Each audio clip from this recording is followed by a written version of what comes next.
ആകാശം മനുഷ്യന് എപ്പോഴും കൗതുകത്തിന്റെ ഒരു വലിയ കലവറ തന്നെയാണ്.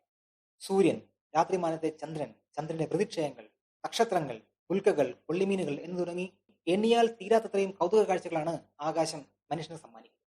അത്തരത്തിൽ ഒരു കൗതുക കാഴ്ചയാണ് അടുത്ത മാസം, അതായത് 2025 സെപ്റ്റംബർ മാസം 7-ാം തീയതി നമ്മുടെ മാനത്ത് അരങ്ങേറാൻ പോകുന്നത്. ഇതിന്റെ വിശേഷവും കൗതുകവും ശാസ്ത്രവുമാണ് നമ്മൾ ഇന്ന് സംസാരിക്കാൻ പോകുന്നത്. നമസ്കാരം. ചെറുതല്ല കാര്യത്തിന്റെ മറ്റൊരു വീഡിയോയിലേക്ക് എല്ലാവർക്കും സ്വാഗതം. കോടാനുകോടി നിഗൂഢ രഹസ്യങ്ങളാണ് പ്രപഞ്ചത്തിലുള്ളത്. വാനനിരീക്ഷകരും ശാസ്ത്രജ്ഞരും മാസങ്ങളോളം വർഷങ്ങളോളം തന്നെ ഗവേഷണം ചെയ്താണ് പ്രപഞ്ച രഹസ്യങ്ങൾ പുറത്തുകൊണ്ടിരിക്കുന്നത്. സെപ്റ്റംബർ 7-ന് ചന്ദ്രനിൽ സംഭവിക്കാൻ പോകുന്ന ചില കാര്യങ്ങളാണ് ശാസ്ത്രലോകത്തിൽ ഇപ്പോൾ ചർച്ചയായിരിക്കുന്നത്. അന്നേ ദിവസം ഒരു പൂർണ്ണ ചന്ദ്രഗ്രഹണമാണ് നടക്കാൻ പോകുന്നത്. സൂര്യപ്രകാശത്തിൽ നിന്നുള്ള ഭൂമിയുടെ നിഴൽ ചന്ദ്രനിൽ പതിക്കുന്നതാണ് ചന്ദ്രഗ്രഹണം എന്ന് പറയുന്നത്.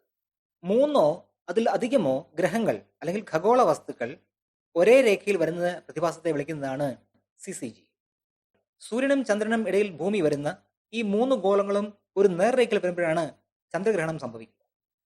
മറ്റൊരു തരത്തിൽ പറഞ്ഞാൽ, ഭൂമിയെ പ്രദക്ഷിണം ചെയ്തുകൊണ്ടിരിക്കുന്ന ചന്ദ്രൻ ഭൂമിയുമായുള്ള ദശയിൽ സൂര്യന് നേരെ എതിർഭാഗത്ത് വരുമ്പോഴാണ് ചന്ദ്രഗ്രഹണം ഉണ്ടാവുക. വെളുത്തവാവ് ദിവസമായിരിക്കും ചന്ദ്രഗ്രഹണം നടക്കുക. ഭൂമിയുടെയും സൂര്യന്റെയും വലുപ്പ വ്യത്യാസം അനുസരിച്ച് സൂര്യപ്രകാശം പതിച്ച് ഉണ്ടാകുന്ന ഭൂമിയുടെ നിഴലിനെ 2ആയി തിരിക്കാം: അംബ്ര എന്നും പെനംബ്ര എന്നും. കൂടുതൽ ഇരുണ്ട വെളിച്ചമില്ലാത്ത നിഴലിനെ അംബ്ര എന്നും, താരതമ്യേന വെളിച്ചം കൂടുതലുള്ള അത്ര ഇരുണ്ടതല്ലാത്ത ഭാഗത്തെ പെനംബ്ര എന്നുമാണ് വിളിക്കുന്നത്. ഇത്തരത്തിൽ ഭൂമിയുടെ നിഴലിന്റെ ഏത് ഭാഗത്താണ് ചന്ദ്രൻ നിൽക്കുന്നത് എന്ന അടിസ്ഥാനത്തിൽ ചന്ദ്രഗ്രഹണത്തെ പലതായി തിരിച്ചിട്ടുണ്ട്. അതിൽ ഒന്നാണ് പെനംബ്രൽ ലൂണാർ എക്ലിപ്സ്. ചന്ദ്രൻ ഭൂമിയുടെ പെനംബ്ര ഭാഗത്ത് മുഴുവനായോ അല്ലെങ്കിൽ ഭാഗികമായോ വരുമ്പോഴാണ് പെനംബ്രൽ ലൂണാർ എക്ലിപ്സ് നടക്കുന്നത്. ഈ സമയങ്ങളിൽ ചന്ദ്രബിംബത്തിന് സാധാരണയേക്കാൾ ഒരല്പം മാത്രം വെളിച്ചം കുറയുന്നത് കൊണ്ട് ഇത്തരം ചന്ദ്രഗ്രഹണങ്ങൾ നമ്മുടെ ശ്രദ്ധയിൽ പെടാതെ പോവുകയാണ് ചെയ്യാറ്. രണ്ടാമത്തേത് പാർഷ്യൽ ലൂണാർ എക്ലിപ്സ്, ഭാഗിക ചന്ദ്രഗ്രഹണം. ഇവിടെ ചന്ദ്രൻ ഭൂമിയുടെ നിഴലായ പെനംബ്ര ഭാഗത്തല്ല, പകരം അംബ്ര എന്ന് പറയുന്ന ഏറ്റവും ഇരുട്ടുകൂടിയ ഭാഗത്താണ് എത്തുക. പക്ഷേ ചന്ദ്രൻ ഭാഗികമായി മാത്രമേ അംബ്ര ഭാഗത്ത് പ്രവേശിക്കുന്നുള്ളൂ. അതുകൊണ്ട് തന്നെ ചന്ദ്രന്റെ ഒരു പകുതിയിൽ മാത്രമേ നിഴൽ പതിക്കുകയുള്ളൂ. ഭാഗികമായി നമുക്ക് ചന്ദ്രനെ കാണാൻ സാധിക്കും. ഇതിനെയാണ് പാർഷ്യൽ ലൂണാർ എക്ലിപ്സ് അഥവാ ഭാഗിക ചന്ദ്രഗ്രഹണം എന്ന് പറയുന്നത്. ടോട്ടൽ ലൂണാർ എക്ലിപ്സ് അഥവാ പൂർണ്ണ ചന്ദ്രഗ്രഹണമാണ് അടുത്തത്. ഇവിടെ ചന്ദ്രൻ ഭാഗികമായല്ല, മറിച്ച് പൂർണ്ണമായി ഭൂമിയുടെ ഏറ്റവും കടുത്ത നിഴൽ ഭാഗമായ അംബ്രയ്ക്കുള്ളിൽ പ്രവേശിക്കുന്നു. ഇതോടുകൂടി ചന്ദ്രബിംബം കാഴ്ചയിൽ നിന്ന് പൂർണ്ണമായി മറയപ്പെടുന്നതിനെയാണ് ടോട്ടൽ ലൂണാർ എക്ലിപ്സ് എന്ന് വിളിക്കുക. മറ്റൊരു വിശേഷപ്പെട്ട തരത്തിലുള്ള ചന്ദ്രഗ്രഹണമാണ് സെലിനലിയാണ്. ഇതിനെ ഹൊറിസോണ്ടൽ എക്ലിപ്സ് എന്നുകൂടി വിളിക്കുന്നുണ്ട്. സാധാരണഗതിയിൽ ഇത് സൂര്യാസ്തമയത്തിന് തൊട്ടു മുമ്പോ അല്ലെങ്കിൽ സൂര്യോദയത്തിന് ശേഷമോ ആണ് കാണാൻ സാധിക്കുക. ഇവിടെ 2 ചക്രവാളങ്ങളിലായി ഒരേ സമയത്ത് സൂര്യനെയും ഭാഗികമായി ഗ്രഹണത്തിലേർപ്പെട്ട ചന്ദ്രനെയും കാണാൻ സാധിക്കും.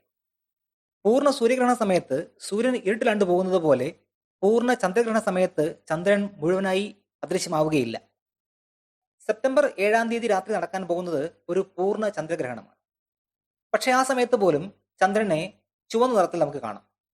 ഓർക്കേണ്ട ഒരു കാര്യം, ഭാഗികമായ ഗ്രഹണ സമയത്ത് പോലും ചന്ദ്രന്റെ ഗ്രഹണബാധിത പ്രദേശം ഇതിനേക്കാൾ കൂടുതൽ ഇരുണ്ടതായിരിക്കും. പക്ഷേ പൂർണ്ണഗ്രഹണ സമയത്ത് ഇതല്ല അവസ്ഥ. ഇതിന് കാരണം ഭൂമിയുടെ അന്തരീക്ഷമാണ്. ഭൗമാന്തരീക്ഷം ഇല്ലായിരുന്നുവെങ്കിൽ പൂർണ്ണ ചന്ദ്രഗ്രഹണ വേളയിൽ ചന്ദ്രബിംബം പൂർണ്ണമായും അദൃശ്യമായേനെ. എന്നാൽ ഭൂമിയുടെ അന്തരീക്ഷത്തിലൂടെ കടന്നു പോകുന്ന സൂര്യരശ്മികൾ റിഫ്രാക്ഷനിലൂടെ വളഞ്ഞ് ചന്ദ്രനിൽ പതിക്കുന്നു. ഇങ്ങനെ പതിച്ച് തിരിച്ചു വരുന്ന പ്രകാശത്തിന്റെ ഭൂരിഭാഗവും റിഫ്രാക്ഷൻ മൂലം ചിതറിപ്പോവുകയും ചെയ്യും. ഇതിനെ റെയ്ലി സ്കാറ്ററിംഗ് എന്നാണ് പറയുന്നത്. ചന്ദ്രനിൽ പ്രതിഫലിച്ചു വരുന്ന ഈ പ്രകാശത്തിൽ ബാക്കിയാവുക താരതമ്യേന തരംഗദൈർഘ്യം കൂടുതലുള്ള ചുവപ്പ് മഞ്ഞ നിറവുമായിരിക്കും. ഇത് നമ്മുടെ കണ്ണിൽ പതിക്കുമ്പോൾ നമ്മൾ ചന്ദ്രനെ കാണുന്നത് മങ്ങിയ ചുവപ്പ് നിറത്തിലായിരിക്കും. പൂർണ്ണ ചന്ദ്രഗ്രഹണ സമയത്തെ അത് കാണാനാവൂ, കാരണം മറ്റു സമയത്ത് ചന്ദ്രപ്രഭയിൽ ഇത് കാണാനാകില്ല. ഈ പ്രതിഭാസം നാം സാധാരണ സൂര്യോദയ സമയത്തും അസ്തമയ സമയത്തും കാണുന്ന ചുവന്ന ചക്രവാളത്തിന് സമാനമാണ്. ചന്ദ്രനിൽ തട്ടി പ്രതിഫലിച്ച് തിരിച്ചു വരുന്ന ചുവന്ന വെളിച്ചത്തിന്റെ തീവ്രതയും നിറവും ഒരു വലിയ നിരക്കിൽ തന്നെ നമ്മുടെ അന്തരീക്ഷത്തിലെ പൊടിയുടെയും മേഘങ്ങളുടെയും അളവിനെ ആശ്രയിച്ചിരിക്കും.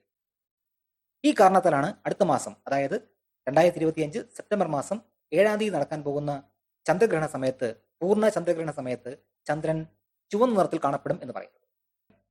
വെറും കണ്ണുകൊണ്ട് സൂര്യഗ്രഹണം നിരീക്ഷിക്കാൻ പാടില്ല എന്ന് പറയുന്ന പ്രശ്നങ്ങളൊന്നും ഇവിടെയില്ല. ചന്ദ്രഗ്രഹണ സമയത്ത് വെറും കണ്ണുകൾ കൊണ്ട് ചന്ദ്രനെ നോക്കുന്നതിന് യാതൊരുവിധ അപകടങ്ങളുമില്ല.